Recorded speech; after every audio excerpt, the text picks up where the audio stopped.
Friends, అప్పుడే మా ఇంట్లో పండక్కలు వచ్చింది. ఈరోజు ఇల్లంతా క్లీన్ చేస్తున్నామట. కటన్స్ అవన్నీ మారుస్తున్నాము.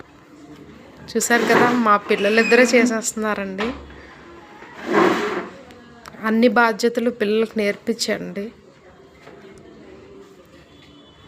ఓన్లీ చదివే కాదు, అన్నీ ఉండాలి. దులిపేశాడండి. మెల్లిమెల్లిగా అన్ని రూమ్స్ క్లీన్ చేస్తున్నాడు. 2 చీపులు పెట్టుకున్నాడు. ఒకటి చిన్న చిన్న తొన్నాడికి, ఒకటి పెద్ద చీపురు. సేఫ్టీ, ఎందుకంటే డస్ట్ ఉండకుండా. ట్రూగా చెప్తున్నాను, నేను ఒక్కటి కూడా నేను చెప్పలేదు. మార్నింగ్ అనుకున్నాం, ఈరోజు చూసారా ఎంత చక్కగా, ఎంత క్రియేటివ్గా వేసారో. ఇంతకన్నా ఏం కావాలండి? మనకన్నా మన పిల్లలకే బాగా తెలుసు. Yes are